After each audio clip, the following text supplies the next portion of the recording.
Hello, everyone. My name is Joanne Lockwood, and I am your host of the Inclusion Bites podcast. In this series, I will be interviewing a number of amazing people and simply having a conversation around the subject of inclusion, belonging, and generally making the world a better place for everyone to thrive in. If you'd like to join me in the future, then please do drop me a line to joe.lockwood@seechangehappen.co.uk. That's SEE changehappen.co.uk. You'll be able to catch up with all of the shows on iTunes, Spotify, and of course, the usual places. So plug in your headphones, grab a decaf, and let's get going. Today is episode 12 with the title, Finding Your Courage and Voice to Speak Out. And I have the absolute honor and privilege to be joined by Madeline Black. I met Madeline at an annual convention of the professional speakers in Coventry, of all places. Madeline describes herself as someone who speaks out against sexual violence to end shame, stigma, and the silence, and to help others find their courage and voice too. I asked Madeline to describe her superpower, and she said, her voice and ability to speak out. So hello, Madeline. Welcome to the show. Hi, Joe. Thanks for having me on. Amazing. Thank you for joining me. So tell me, finding your courage and voice to speak out, what does that mean to you? Well, for years it was my shame that silenced me. I was so ashamed of my history, my own story, that I just assumed if people knew that they wouldn't want to know me, they would be horrified, they would look at me differently. But finding my voice to speak out is really stepping into that shame and not really worrying now what their opinion will be of me, and speaking out anyway. Shame is, I've listened to a lot of Brené Brown talks, and she talks about the difference between shame and vulnerability and all these other aspects. And shame can almost destroy people, can't it? It really affect their mental health. Absolutely. It really took away my voice, my ability to speak, and it silenced me for years. It took me 35 years to share my story publicly, a long time. Really, shame is just a horrible, horrible thing to hold on to. Yeah, I mean, I still talk to many people who, for whatever reason, don't feel able to speak their own truth. We talk about this, bring your whole self to work. But there's still much of our personalities that we just don't feel able to bring to work. And we're so conscious about how people will see us negatively by sharing this inner secret, don't we? Absolutely. The fear of being judged by others is huge. And actually, I'm a psychotherapist as well. So the judgment is often really what we do to ourselves. The judgment is really coming from us. But then sadly, also with stories of sexual violence, we're not supported by society because we have so much victim blaming and rape culture that doesn't help women or men to come out and share their stories either. Yeah, I've seen a lot of this, and we still have these debates on the news and the press about the rights of the often the woman, not always the woman, but often the woman who is not believed, or there's doubt. Her credibility or their credibility is often questioned by the circumstance of how that occurred. Rather than seeing them as a person, they're seeing them as a person wearing certain clothes or in certain situations, and almost attributing the blame onto putting themselves in danger. Absolutely. But, lacy underwear, lacy thongs does not cause rape. 100% of all rapes are caused by rapists, because we know that babies in nappies are raped, women in burqas are raped, boys are raped. It wasn't their clothing that caused the rape at the end of the day. It was the rapists, the perpetrators who made the choice. I was recently just been asked to be a patron of another organization called Justice Is Now, an English organization, and they are working to campaign against rape myths being used within the criminal justice system, because for that very reason, the judge will say, well, you were wearing a lacy thong, whatever, what do you expect? And no, it's nothing to do with your clothing. So I'm really pleased to be part of that, but really sad that this is still going on, this rape culture, this victim blaming society that we live in. Do you think this stems back from, I don't know, I'm thinking to bring it into context, call the midwife, that kind of post-war 50s and 60s where there was, people didn't really express themselves until rock and roll came along. People generally dressed conservatively. Anybody who dressed less typically, more flamboyantly, was seen as somebody to be ashamed of. You had to be a good little boy or a good little girl and dress smartly. And anybody who was maybe more flamboyant was seen as something not to aspire to, and that bad things happen to those people. Do you think it's rooted in that? It still comes down to judgments, doesn't it, at the end of the day, or this idea of how we have to conform and be a certain way. You can wear whatever you like. If you walk down the street naked, that's not an invitation to rape you. It's I don't know where it stems from, but sadly, it's not just been around since the 1950s. Rape, sexual abuse, sexual violence has been around for a long, long time. We have many, many changes that need to happen. So it sounds to me that what you're saying, what I'm hearing, is it's almost the rapist is trying to justify their actions, almost like trying to depersonalize it. It wasn't me. It wasn't my fault. I was made to by what they were wearing. This is what they're trying to disassociate themselves with the act. Absolutely. And then they're not taking any personal responsibility for something that they chose to do. I never invited to be gang raped at 13 or 3 more times before I was 18. I know now, it was nothing to do with what I was wearing, drinking, smoking, where I was hanging out. It was down to the perpetrators of those events. Yeah. And I think another part of it is language as well, because I'm very conscious about, you weren't the victim. You were the target of. So you're not a victim, are you? You're the person that it was done to. I guess technically, legally, I am a victim of a crime, but I don't mind that word. It's okay. It doesn't impact on me, because I guess victim also implies that you're weak. And there's this, but yeah, a crime was committed against my body. So I was a victim of a crime, but I also know now that I'm not my body. I'm not the things that these people did to me. And that took me a long time to work out as well. For years, like we said at the start, I was so ashamed. I felt so terrified of people finding out that they would just be disgusted, because it left me feeling so worthless. I thought I was contaminated, that I could spread that on to someone else, even if by touching me. But I realize now that that's not true. But that took a lot of work, a long time to find that out.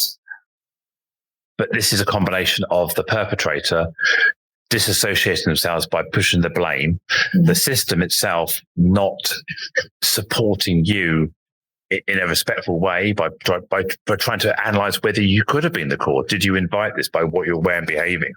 So that you're transferring all of this responsibility, going, maybe it was me. Everyone's telling me it could be me. Maybe it was. And that must be the hard thing to break out of.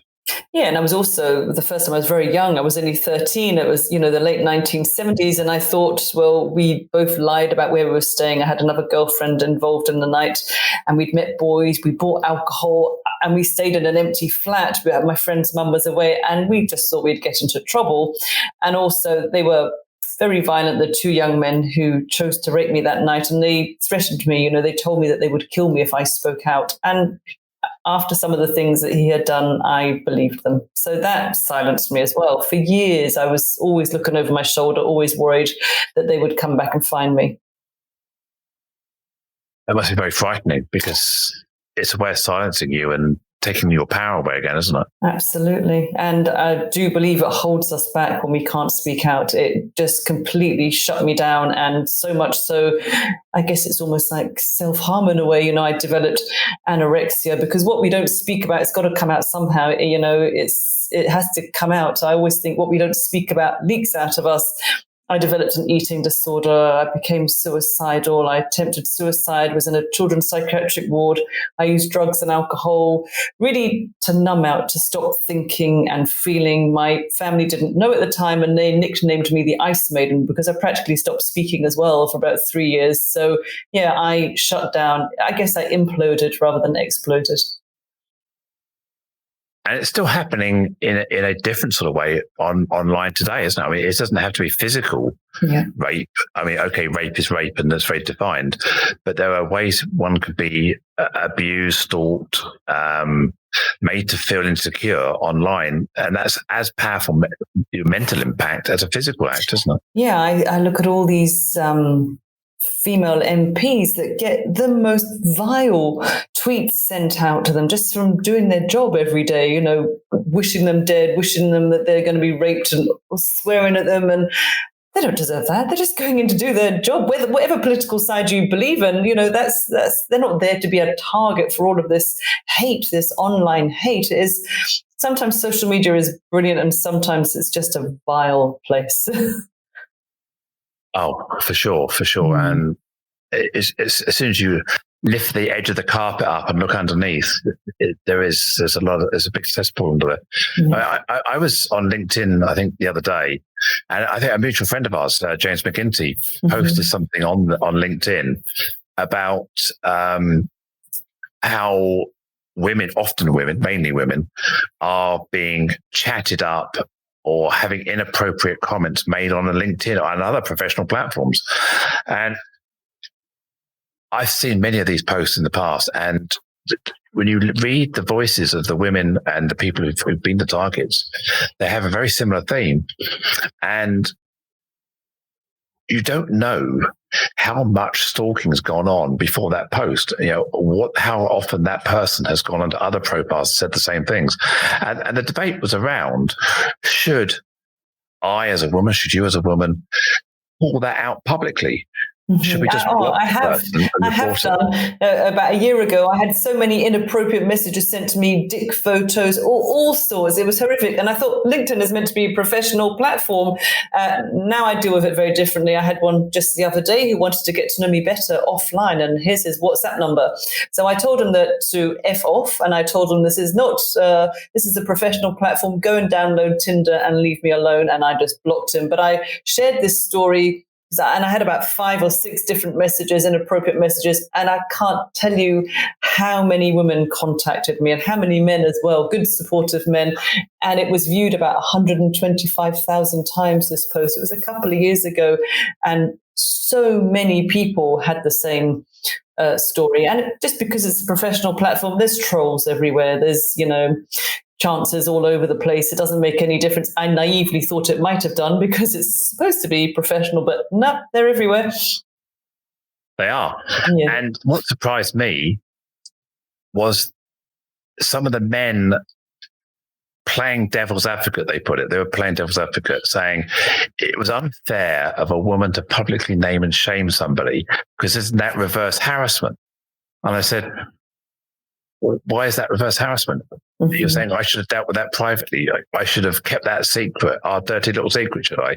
And suddenly I'm now the one to be blamed for saying, no, I'm not going to tolerate this. Had you not wanted me to call you out, why did you send me the message? If you weren't prepared to show that message to your wife, your mother, your children, why would you send it to me? Yeah, well, maybe it's time for me to do another post. I've got a few messages that I've taken screenshots of before I told them where to go. Yeah. No, it's quite right. We should always call it out. Always. I've been chatted up on eBay. I remember advertising something for sale, and somebody who came second in the bidding messaged me after saying, "If the first person drops out, I'd be willing to step in. Please let me know." And I just said, "Thank you, no problem." About an hour later, I got another message saying, "Forgive me for saying this, but I think you look gorgeous. I'd love to take you out for dinner." It's like, what? Are you serious? This is an eBay chat up. You think it's in nowhere you can go without being the target of this attention, and it really is quite frightening, isn't it? Yeah, it is. There are chances everywhere, really. But I do believe in the good of people. On the whole, people are really good. And that is what I tried to put my attention on and my focus at, because there was a time as well where it wasn't just my shame that silenced me, it was my fear. Fear was my best friend, and we walked side by side for years, and it really restricted my life. So I guess finding my courage was also facing all of my fears and finding my voice to speak out, because fear really crippled me for a long time. Can you cast your mind back and remember was there a triggering moment that allowed you to step forward into courage? Was there something that allowed you to unlock that? Or was it a gradual process? I think it has been gradual. So I worked at Women's Aid for about 14 years, and I worked at Rape Crisis as a volunteer for about 6 years when I moved to Glasgow, Scotland. And I remember taking part in a campaign not that long before I found my voice publicly, and they were doing a campaign called "This is not an invitation to rape me," and the journalist said, "Could he put up my photo and my name?" And oh no, that just felt too big. It just felt too huge. But when I was contacted by Marina from the Forgiveness Project, which is where I first shared my story publicly 6 years ago, actually, in September, she said, you can be anonymous. And at that point, I thought, I am tired of being ashamed for a crime committed against my body. So I think it has been a gradual process. And I had heard somebody else, we call ourselves Stories from the Forgiveness Project. I'd heard another story. She was going to prison to meet the serial rapist who had broken into her home while she was asleep and had raped her. Her 2-year-old was asleep in the room next door, and her husband was away in hospital. He only stopped because the knife broke. He would have killed her. And I just thought, gosh, if she can sit opposite this man in prison for a 3-hour meeting, then I am going to share my photo and my name. And it's actually was the scariest thing I ever did, but the best thing I ever did, because you can't eradicate shame by hiding in the shadows. You have to step into the shame to really go, well, fuck it, this is me. I don't care who knows anymore. This is who I am. And so stepping into the shame, doing the things I would have run a million miles from years ago, that is what grew me. That is really what just shattered the shame completely, and ultimately then found my courage. That's so powerful. I'm just listening to you there thinking some of the words you used there, it was about, before you let yourself find your courage, you were effectively living two lives. You had the public persona and your inner persona, and you were out of alignment. You had to double think. You had to sort of work out who you were, what you could share, what you couldn't share. And I can't relate to your experience per se, but I know what it's like to have two voices, two heads, two thought processes. And that power of just alignment of being that one person in public going, I'm proud of who I am. I'm not ashamed of who I am anymore. I can shout and say everything I want to. I have no secret. I'm not keeping a secret for anybody anymore. You get me. Yeah. And that is a really empowering thing. And I listen to what you're saying there, and I'm just I'm really moved my emotions to what you're saying as well. Both of us. My emotions. Yeah. Yeah, but it's true. It's really I guess people saw me, we're great at wearing masks, and I always feel like maybe I was a bit of a swan, that everything was fine and great and control up above, but underneath I'm paddling like crazy just to keep up. That's really how I think of how I lived those years. And it was fake. I had this fake smile on my face. I wanted to be the perfect mum, partner, homemaker. But yeah, underneath it, I was terrified of people finding out. And now lifting that is like, it's so freeing. It's like brilliant now. I don't need to hide anymore.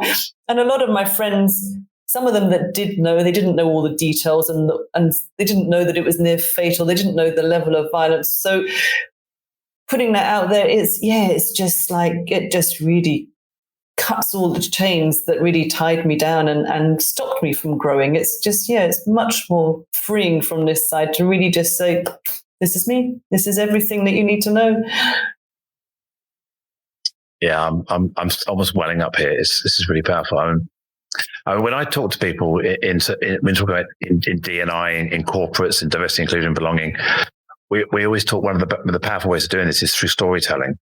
Is if I may not be able to have your exact experience, but if I can build this empathy bridge, if I can start to relate somehow to your lived experience, then I'm going to be able to encompass what you're saying into my sense of well-being and my sense of psyche myself.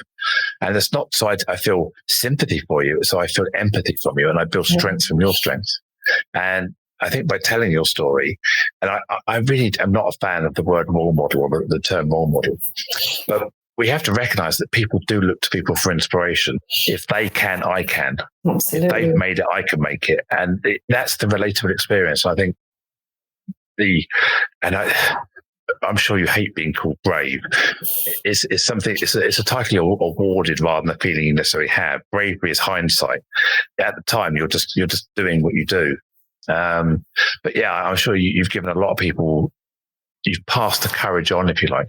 Yeah, it is an interesting word, brave, because I don't want to be considered brave. I'd like it to be normal that we can all speak out and be okay with who we are and be accepted.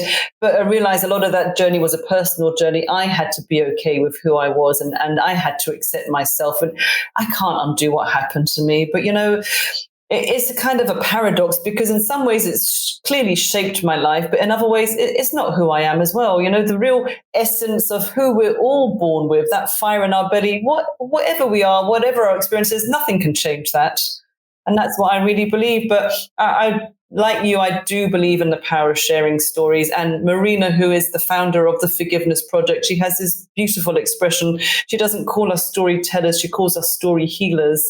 And I've just felt that healing power of sharing my story, whether someone's been raped or not. There's always something that we can resonate with someone else.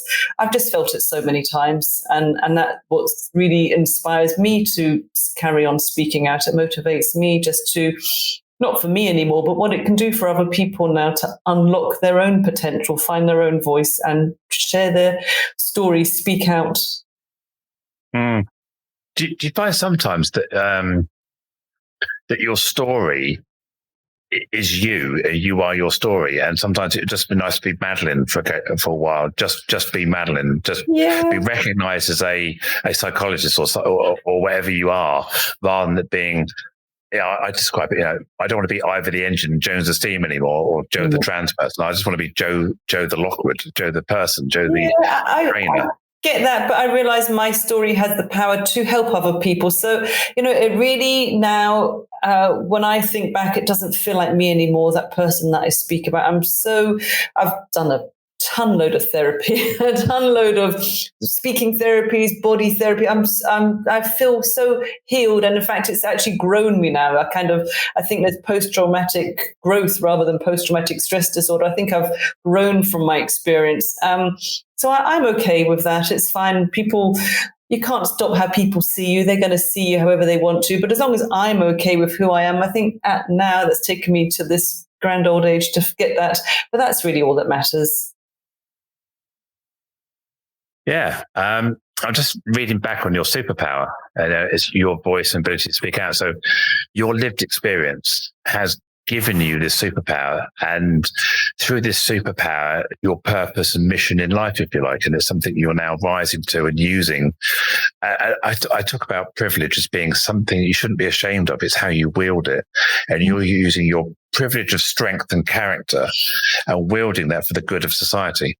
Absolutely. Yeah. Like I say, I wouldn't wish it on anyone, but I wouldn't undo it now, because it really has taught me a lot. It's shown me, and I can see it in everybody else, that we're all so much stronger than we think we are. And really, I needed a lot of support to get past a lot of the issues that I had. I lived with PTSD for years and wasn't even aware.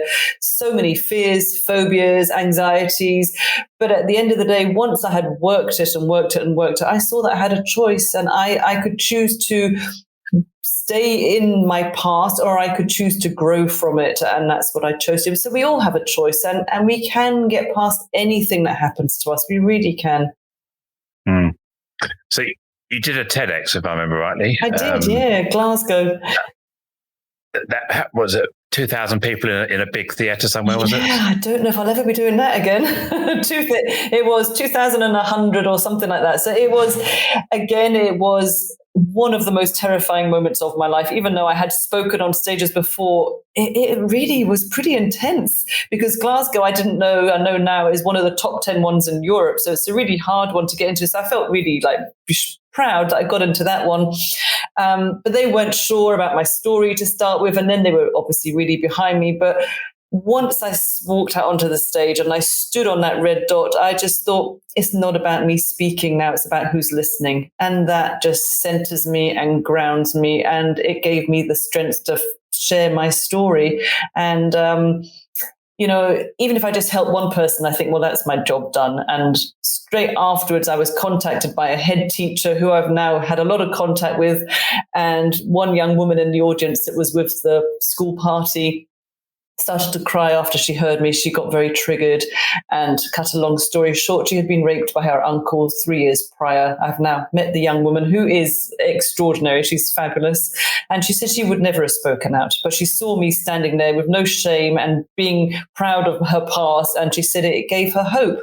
And I think, well, that's it. That's my job done. I was just there for you that day. But yeah, a lot of people do still contact me after my TED. So yeah, I'm grateful that I had that platform. It was brilliant to have a TEDx. Yeah, that is. I haven't done it yet. Maybe one day. I've just got to find my why. But you found your why and your message of passion there. So that's. Yeah. But you're so right. It's the small things, like you bump into people. Maybe you're at a conference. Maybe you're in a different scenario, and someone will come up to you and say, "Can I have a quick word?"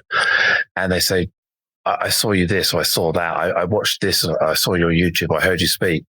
And just to let you know, in my particular case, or my daughter's trans, or my husband is come out. And by listening to you has given me some hope. And you think, wow, that's that one person that you wanted to change the life of. And these people find you and they put effort into seeking you out to tell you their story. And that, I mean, I'm almost in tears. I'm sure you are when you hear people's stories as well. That it's such an incredible feeling to know you have made that difference to one person, isn't it? It is amazing. One of my best examples, I've been interviewed by fabulous people, obviously yourself included, but I was interviewed by Sir Trevor MacDonald, which is a hard one to beat, I know, for BBC Radio 4. And to cut a long story short, it was, once the program had been aired, it was the most amazing thing. My friend Sandra, who works for the Forgiveness Project, told me her mum had been listening, and to cut a very long story short, that day she ended 64 years of her silence when she told her daughter that she had been raped too as a teenager, and she had never told anyone up until that moment. She said it's because she heard a woman on the radio who understood how it was, that she felt guilty and ashamed and thought it was her fault. And I had made her realize that it was never her fault. She had nothing to be ashamed about. It was down to the perpetrator, and she found her voice that day. And I believe that courage is contagious. It was somebody else speaking out that helped me find my voice, and I just really intend to use my voice. I just feel like I'm a vehicle or a vessel for helping other people find their courage and their voice. And that, to me, every time I speak, I think of my friend's mum, because there's so many people that have just put themselves into their own, prison of silence, that can't speak out because they're ashamed or they're fearful or they're worried about being judged. And she broke out of that. And my friend said, there's every chance she would have taken that story to the grave and she'd have never known about it. And that breaks my heart. That really does. Yeah. And that's the why, isn't it? That's the why. Absolutely. That is my why. Yeah. I often tell this story, but it's about, one person alone, when they speak out, is often called a snowflake. Mm-hmm. They fall to the ground, they're insignificant, they melt when they hit the tarmac.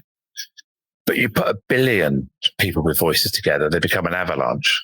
An avalanche has power. An avalanche can move mountains. An avalanche can cut through and be heard and be reckoned with. So we all need to come together with our voices. Absolutely. And not melt as a single snowflake. Become that avalanche. It starts with a single snowflake, really, though, doesn't it? We just have to gather them on our way. Yeah, absolutely. Come together and start with being a snowball. Yeah. Start with being a bigger snowball and get the momentum. And it's just like that, because the ripple effect of me speaking out. One friend now has started a blog, and she's now inspired other people to speak out. And, it's the ripples of where it goes, and we never know where it goes as well. Sometimes it's years later. Someone can say. So yesterday, actually, I was out hill walking with some friends, which we started to do since lockdown. And we met a couple of young girls that were like my kids' age. They were like 25 and 27. And one of them found me on Instagram because I put a post up about this Knock Hill summit we climbed. And she said, "Oh, I know you. I didn't realize I had my hair pulled back and no makeup on yesterday." She said, "I've been following you on Instagram for years and I've read your book, and this happened to me too. I didn't realize when I was chatting to you that was you." And she said, "I watched this podcast with you." And she was just like, Yeah, she suddenly could tell me because she knew my story and she went into her details with me just this morning on Instagram. So yeah, it's interesting. It really is. That's really powerful, isn't it? Because people often know so much about you by reading your books and your TEDx. They've listened to your interviews and things.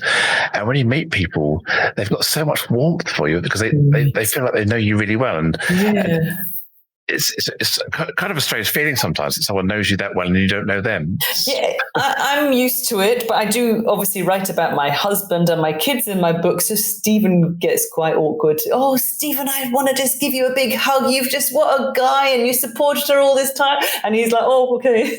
Or some of the reviews on Amazon, they'll mention this, I used to say that I thought he was an angel sent to save me, because at the point in my life when I met him, I was really on a path of self-destruct. And I often wonder if I hadn't met him at that point, where it would have gone. I would have gone on to harder drugs or something else. My self-respect, my self-esteem, my self-confidence was really bad. So people get very excited when they meet him and he's like, ooh, you can't cope. But yeah, it's cute. So we're topically end of July in 2020 here as we're having this conversation. And I think we'd have to be living in a cave if we didn't realize that COVID-19 was around us and the world changed significantly in March for most people. And I think we're both aware that it's having a significant impact on people who are in a home environment, living in a toxic environment, domestic violence, domestic abuse, not just women, but also when we think about LGBT people living in an environment that's not safe for them. It's a big challenge. I mean, are you hearing stories now from people? I'm also a patron for a Scottish organisation called Say Women, and we support young women that have been sexually abused and are facing homelessness because it's no longer safe to stay at home. So Pam, the CEO, and myself spoke very early on the radio, because they were launching a scheme to get some more money to add extra services to the service they already provide. And within the first 3 weeks of lockdown, 14 women and 2 young girls were murdered at the hands of their partner. So I think for anyone, life was tough before, it just got a whole lot tougher.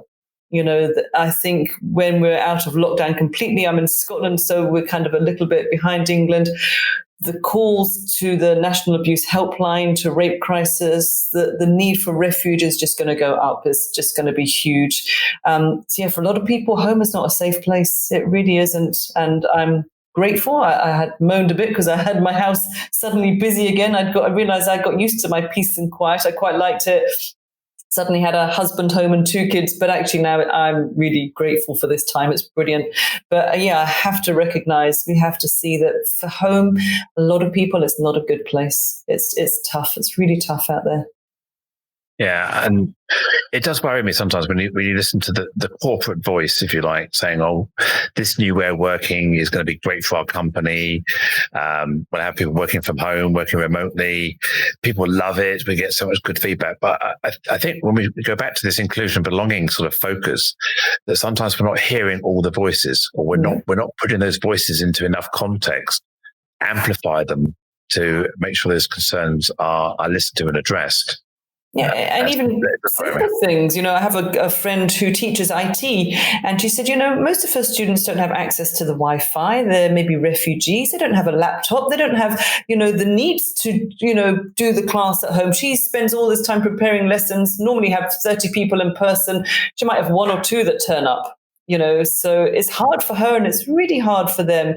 And she says she's heard all their backstories. They all have struggles, and their priorities now are looking after their family or their brothers and sisters. And it's not easy. It's a lot of challenges, this whatever this is bringing. And it's also hard for people with their mental health because everything's uncertain. And we like to think we're in control, but we have to get okay with not knowing, and that's really tough for people. We don't know how this is going to look, when it's going to end, if it will ever end. Maybe we'll always be impacted on this in some way. But going back to the title of the show, Finding Courage and the Voice to Speak Out, it's really important that we create permission or allowing people to have that voice, because if we don't hear them, they'll their voice will be buried.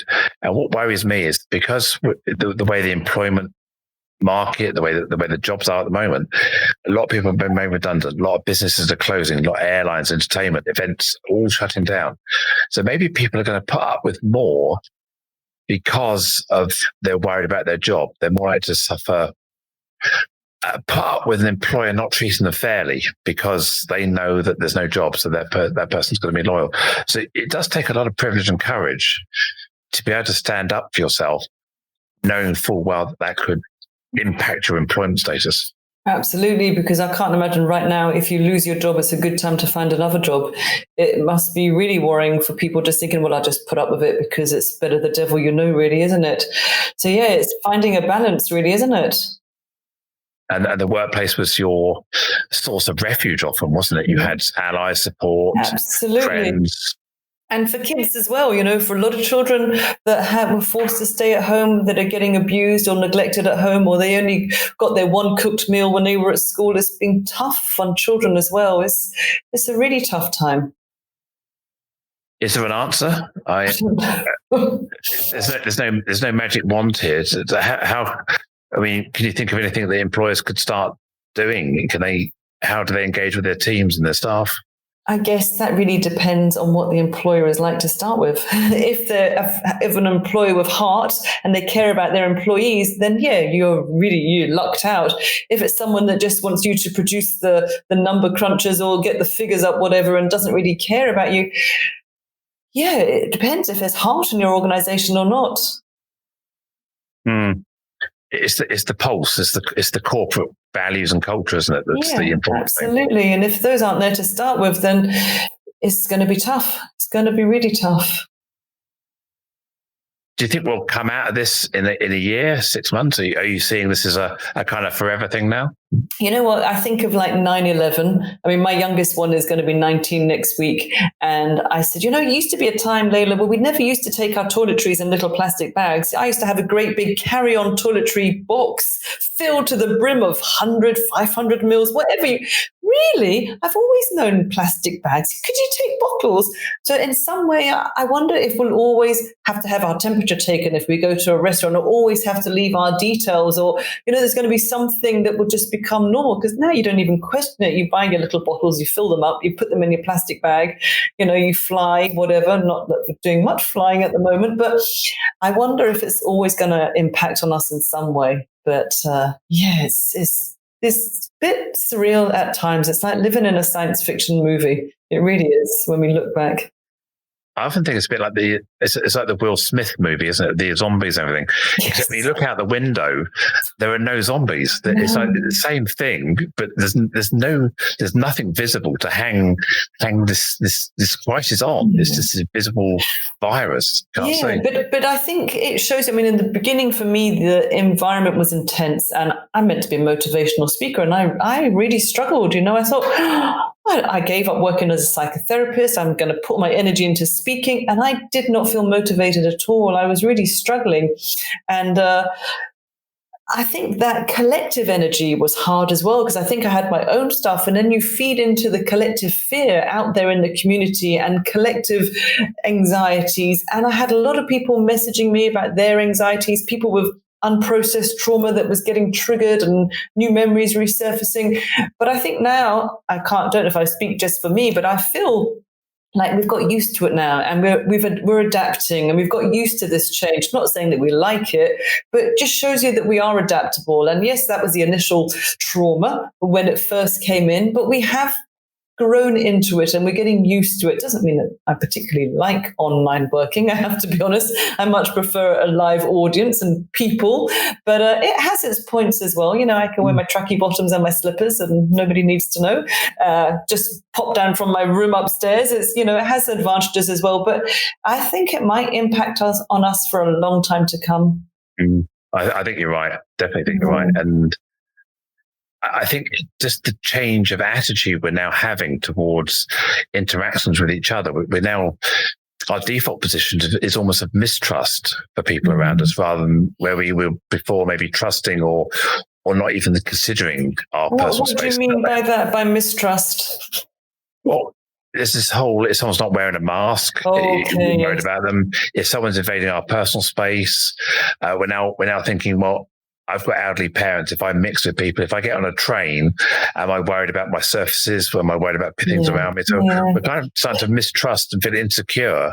I think we're more compliant in Scotland. We all wear our masks. I mean, it was mandatory before England, and we all kind of socially distanced to a whole. But yeah, no, I understand. Sadly, my mum has been diagnosed with cancer again after 10 years. And so I'm now really worried as we're opening up. I don't want to spend too much time with other people because then Sheena has to be shielded again if she goes through radiotherapy. And so, yeah, I understand what you mean. And I think we're all going to become germaphobes. We're going to become so obsessed. My hands have never been so clean. The amount of gel that we go through. It's. I mean, I'm considering, so the early March, I was in Newcastle on the Monday. Then I flew to Amsterdam for 3 days. And by the time I got back on Friday the 13th, the world had changed. Mid-flight, I didn't get the memo or something. No one had told me that by the time I got back, everything was different. And I remember coming back on the train and phoned my wife up and said, look, I'm coming home. I've got notified that I may have been in contact with someone who may have been in contact with someone on the Virgin train on the way to Newcastle. This is the early stages of track and trace before it was official. And we had to have this conversation about, should I come home? Because if I come home, I've now bought anything I have with me, having spent 3 days in the airplanes and conferences and things. I'm now potentially bringing something back into the home. So I almost felt like we had to negotiate permission for me to come back. And how is that going to impact my wife? How is that going to impact those around me? How would that impact her ability to look after her parents, her elderly parents, or my elderly parents? So suddenly it's not just about me, it's about my impact on others. And I went to London to have my hair done and do a few other things 2 weeks ago. And I'm thinking as I'm coming back, I've been on the underground, I've been on a train, I've been here, I've been there. Okay, with a mask on. But now I've now brought an environment back with me that wasn't in our household before. So what's my impact on our family unit? But it's hard. Do you want to just hide away completely, or do you want to get back to some kind of normality as well? And I guess we're going to have to risk being exposed to it at some point. It's very hard. So in the very beginning, we had a lot of families in my own immediate family that was affected by it. My aunt died of COVID. My brother-in-law has myeloma, which means that he had only just had a second stem cell transplant. So he's not allowed out at all. He's not been out for about 3 months, and he's just been allowed out to go walking now. I think at the end of July, he can still go out now, but then he'll still have to shield. He'll still have to be, 2 meters apart from everyone, which he might have to stay like that until he gets a vaccine. So my two lots of our parents are both in their 80s. One set is better behaved than the other set. But we were cooking and looking after all these people not cooking, doing all their shopping. So it's really tough. And then I'm thinking, well, I'm going to the supermarket. I've touched something. I could potentially bring it to them. And we were trying to protect them. But we could drive ourselves crazy, really, couldn't we? Oh, yeah. We double think about everything, don't we? Yeah. We went to the cinema a couple of weeks ago. And I can't remember, I forget what we went to see now, but what we went to see, and there was about 5 people in the entire cinema. Yeah, it doesn't appeal to me right now. No, it was an empty experience. Yeah. There was all these things that were familiar, like going shopping. When you go shopping, it's not a nice, comfortable experience. You can't go as quickly as possible. It is. So all of that, all those brain chemicals that we got pleasure from by doing these things, spending money, enjoying ourselves, trying on a new dress, buying something nice to wear. Where are we going to wear that nice thing? We're not going to go partying. We're not going to the pub.